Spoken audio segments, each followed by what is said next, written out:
संयोजक हैं सर्वजन हिताय संरक्षण समिति के उत्तर प्रदेश से। आप सभी का स्वागत है। महत्वपूर्ण यहां पर यह है कि आखिरकार आरक्षण इस देश में लागू क्यों हुआ, आरक्षण की जरूरत क्यों पड़ी और अब क्या आरक्षण की अफीम के जरिए वोटों का जुगाड़ किया जा रहा है। जी, मुद्दा तो यही लगता है। दिल्ली के जंतर मंतर पर आज फिर सरगर्मी रही। हजारों की तादाद में जमा हुए लोग प्रमोशन में आरक्षण का विरोध कर रहे थे। विरोध इसलिए कि केंद्र सरकार 22 अगस्त यानी कल संसद में संविधान संशोधन विधेयक लाने जा रही है ताकि प्रमोशन में आरक्षण देने संबंधी संवैधानिक अड़चन हमेशा हमेशा के लिए दूर की जा सके।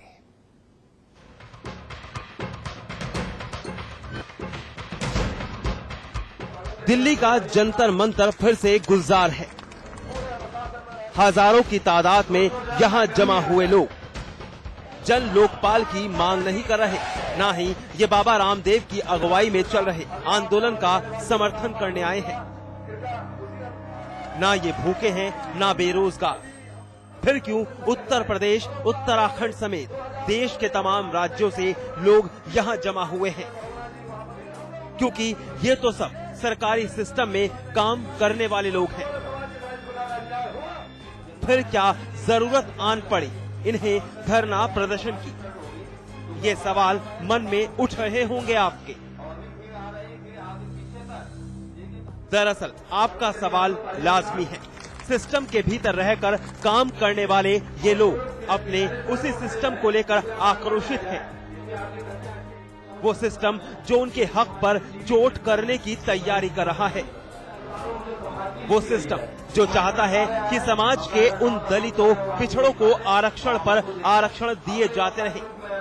पहले स्कूल कॉलेजों में दाखिले के वक्त, फिर नौकरी के लिए प्रतियोगी परीक्षाओं में, और जब नौकरी मिल गई तो एक बार और प्रमोशन के वक्त। जी हां, ये सभी लोग सरकारी नौकरियों में प्रमोशन में आरक्षण के खिलाफ आवाज बुलंद कर रहे हैं।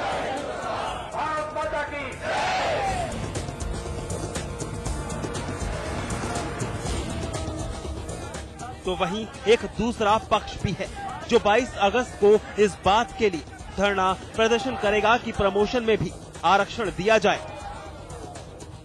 जो कि संविधान की मौजूदा भावना के खिलाफ है। यही वजह है कि जब प्रमोशन में आरक्षण की बात उठी तो सुप्रीम कोर्ट ने इस कॉन्सेप्ट को सिरे से खारिज कर दिया था।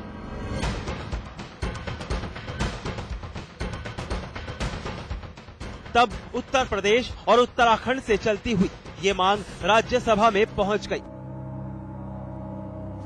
कमोबेश सभी पार्टियां चाहती थी कि प्रमोशन में आरक्षण मिले। अब मसला ये है कि सरकारी नौकरियों में दो पक्ष हैं। एक वो जिसे स्कूल में दाखिले से लेकर नौकरी के लिए संघर्ष के वक्त तक आरक्षण से जूझना पड़ा और सिर्फ अपनी काबिलियत के बूते उसने नौकरी हासिल की। दूसरा पक्ष वो है जिसे कदम कदम पर आरक्षण की बैसाखी मिलती रही और वो नौकरी तक पहुंच गया। अब नौकरी तक पहुंचने के बाद वही दूसरा पक्ष चाहता है कि प्रमोशन में भी उसे आरक्षण मिले। लेकिन ऐसे में जो स्थिति बनती है उसमें पहले ये सोचना है कि भैया काम करके भी क्या हासिल होगा।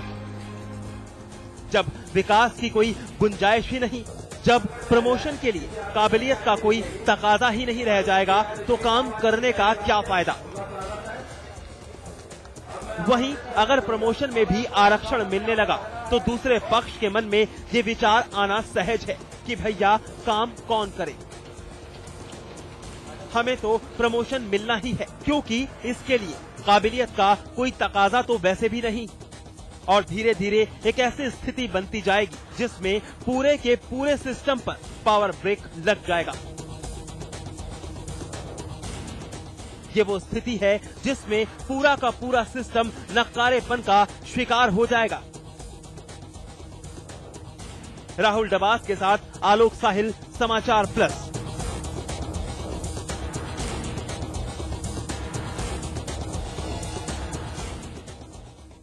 न्यायपालिका की बात पर कान न धरते हुए यह तय किया गया कि भैया आरक्षण के मुद्दे को खत्म होने नहीं देंगे। लिहाजा आज प्रधानमंत्री आवास पर सर्वदलीय बैठक चल रही है, जिसमें यह तय होगा कि कैसे, किसको और कितना आरक्षण दिया जाए। फिर उसके बाद संविधान संशोधन के लिए 22 अगस्त यानी कल संसद में विधेयक पेश किया जाएगा। यानी जो हमारे देश की जो नेता नगरी है, अब वो अड़ियल हो गई है। अभी तक अहंकारी थी, अब अड़ियल हो गई है। और अड़ियल इस कदर कि चाहे न्यायपालिका कहे, चाहे चीफ जस्टिस ऑफ इंडिया कहें, चाहे देश के आम लोग कहें, जो ये सब लोग कहेंगे वो हम नहीं मानेंगे, हम उसका उल्टा करेंगे। चाहे भ्रष्टाचार के उन्मूलन की बात हो, चाहे काला धन देश में लाने की बात हो, चाहे सरकार के लूप होल सामने लाने की बात हो, जो ये सब करेगा सरकार उसको छोड़ेगी नहीं और सरकार अपनी मनमर्जी करती रहेगी। डाउन द लाइन तो कहीं ना कहीं यही मैसेज आता है। आरक्षण का जिन्न एक बार फिर उठ खड़ा हुआ है। दिन रात रगड़ रगड़ के पढ़ते रहे और जब एडमिशन का मौका है तो खैरात लूट लीजिए आप लोग। डर लगता है ना मेहनत करने से? अच्छा, हमें मेहनत का पाठ पढ़ा रहे हैं आप? आपके खेत जोते हमने, आपके फसलें काटी हमने, आपके मवेशी चराए हमने, आपके जूते सिए, पैल हाके, नाव चलाए, आपके घरों की गंदी नालियों की सफाई की। हालांकि इस बार ये नौकरी के लिए नहीं है, बल्कि नौकरियों में प्रमोशन को लेकर है। लेकिन बात चाहे नौकरी की हो या फिर नौकरी में प्रमोशन की, बात आरक्षण की उठती है तो राजनीति खुद ब खुद वहां घुसी चली आती है। और इस बार भी यही हुआ।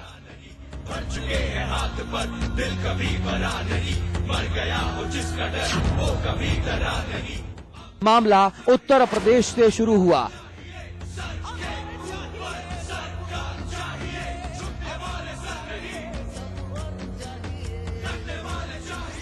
दलितों, पिछड़ों और अल्पसंख्यकों के स्वयंभू झंडा बरदारों को ये रास नहीं आया कि उनके परंपरागत वोट बैंक को किसी तरह का नुकसान हो।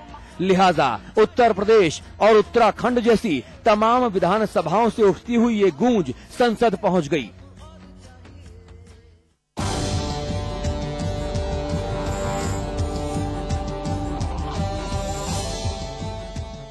राज्यसभा में बहुजन समाज पार्टी की सुप्रीमो मायावती की अगुवाई में उठी संविधान संशोधन की मांग। देखते ही देखते समाजवादी पार्टी भी इस मांग में शामिल हो गई और धीरे धीरे ये मांग हंगामे में तब्दील हो गई। सबको समान अधिकार है, हम मेरिट में विश्वास रखते हैं, आरक्षण में नहीं।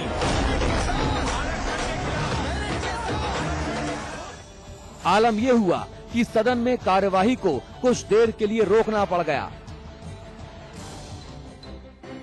कायदे से कहें तो सुप्रीम कोर्ट इस देश की सर्वोच्च संवैधानिक संस्था है और उसका हर फैसला संविधान की मूल भावना के दायरे में ही सीमित होता है। तो अदालत के फैसले को सही या गलत के तकाजे पर तौलने का तो मतलब ही नहीं उठता।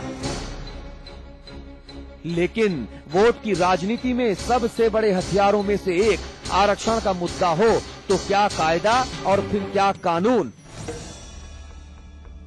सब कुछ ठेंगे पर रहता है हमारे राजनेताओं के।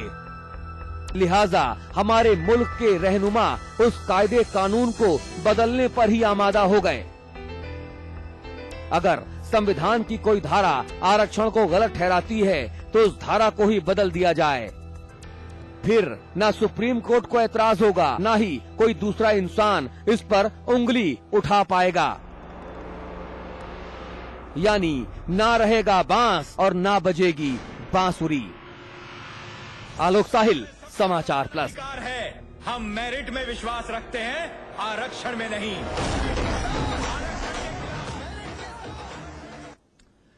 चलिए सीधी चर्चा को आगे बढ़ाते हैं। अमिताभ अग्निहोत्री जी के पास चलेंगे। अमिताभ जी, मुझे अभी तक समझ नहीं आया कि आखिरकार जो कुछ भी सारे नेता लोग कर रहे हैं ये सिर्फ और सिर्फ वोट की राजनीति है, इसके अलावा कुछ और समझ में आ रहा है क्या?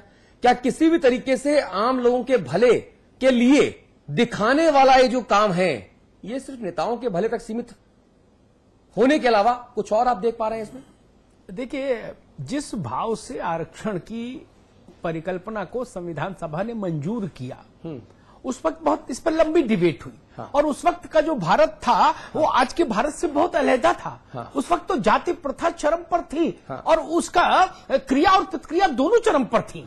सोचिए वो दौर जब दलितों के साथ किस ढंग का व्यवहार होता था।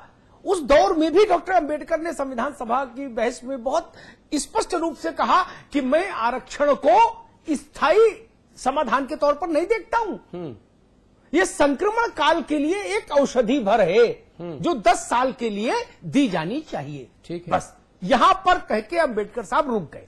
ठीक है। अब अंबेडकर साहब आज के जो नेता हैं दलित राजनीति के, या तो इनसे कम समझदार थे, ऐसा मानो, ये इन लोगों में बुद्धि का विस्फोट ज्यादा हुआ, या इनकी देशभक्ति ज्यादा है, समुदाय के प्रति वफादारी इनकी ज्यादा है, तो ऐसा तो समझ कोई मानेगा नहीं। ठीक बात है। जब इस समय अपने समय के सबसे बड़ी पर्सनालिटी ने इस बात को स्वीकार किया कि ये लाइफ लॉन्ग चलने वाला फेनोमेनन नहीं हो सकता, ये 10 साल के लिए गोली दीजिए भाई, आप रिवाइटल खाएंगे तो बीमारी से कुछ दिन के लिए डॉक्टर प्रिस्क्राइब करेगा ना, ये तो नहीं कहेगा पूरी जिंदगी दवा खाएंगे आप ठीक हो जाएंगे, नॉर्मल इंसान हो जाएंगे, अस्पताल से बाहर आ जाएंगे, तो मस्त रहिए। तो अंबेडकर ने जो बात कही वो बात 100% सही थी। लेकिन जब आरक्षण लागू हो गया तो सरकारों को और जो लोग सरकार में आना चाहते थे उनको, यानी वेटिंग में जो थे वो और जो काबिज थे वो, उनको लगा कि इससे बढ़िया कोई अलादीन का चिराग हो नहीं सकता, इसलिए इसको एक्सटेंड करते रहो। ठीक है। पार्लियामेंट ने उसको 10 बार एक्सटेंड कर दिया। वो अब ऐसी व्यवस्था हो गई कि हट नहीं सकती। चलिए वो भी मान लिया कि भाई, हालांकि मैं तो सिद्धांततः और व्यक्तिगत तौर पर यह मानता हूं कि मछली पकड़ना सिखाइए, मछली खिलाइए नहीं। आप दलितों के बच्चों को, पिछड़ों के बच्चों को, गरीबों के बच्चों को, अकलियत के बच्चों को अच्छी ट्रेनिंग दीजिए, अच्छी स्कूलिंग दीजिए, सरकार पैसा खर्च करे, हमारे टैक्स से पैसा काट कर उनको दीजिए, अच्छा पढ़े और फिर फेयर कंपटीशन से आए। मेरे लिए वो आदर्श स्थिति। बिल्कुल। लेकिन मैं उसमें भी समझौता करता हूं कि चलिए नौकरी में एक बार आप उनको एंट्री करा दीजिए, वहां तक भी समझ आती है बात। ये जवाब ये जिम्मेदारी है इस देश की कि जो लोग पिछड़े हैं, जो लोग दलित हैं, जो लोग वंचित हैं, उनको अवसर दे। ये बड़प्पन भी कहता है और ये फर्ज भी है हमारा, इसमें कोई प्रतिवाद स्वीकार्य नहीं।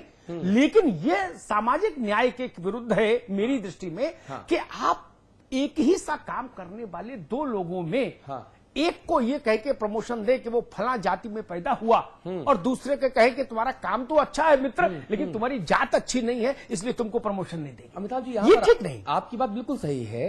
कुछ दिनों पहले बुंदेलखंड के बांदा से जो विधायक हैं, कांग्रेस पार्टी के ही हैं, कुंवर विवेक सिंह, उनसे हम लाइव बातचीत कर रहे थे और आपने भी हैरानी जताई थी और हमें भी हैरानी हुई थी कि जब उन्होंने ये कहा था कि साहब दलित जो है कोई पिछड़ा छड़ा नहीं है, वो होता था, अब कोई पिछड़ा नहीं है, दबंग है, बुंदेलखंड में दलित दबंग है।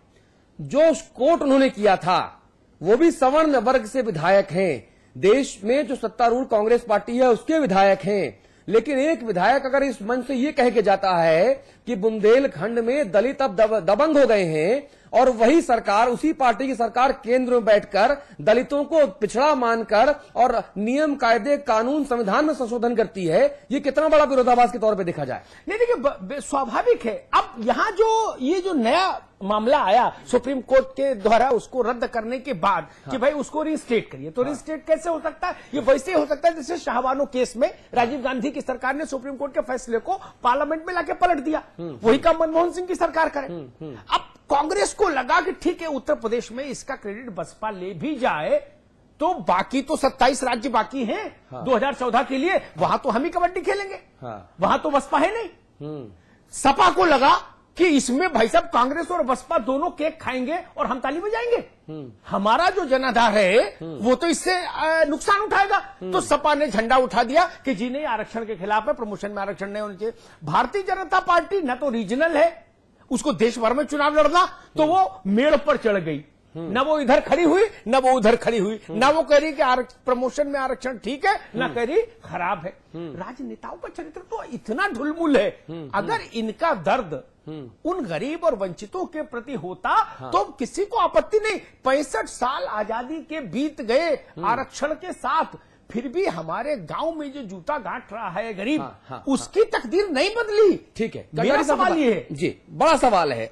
उसकी जो जूता गांठ रहा है उसकी तकदीर नहीं बदली, तो फिर आप किस दलित की बात करते हो? आप किसके विकास की बात करते हो? नेता नगरी बड़ी बड़ी बातें करते हैं, किसके लिए बातें करते हैं? बड़ा सवाल है कंडारी साहब, ये मुझे समझ नहीं आया आज तक कि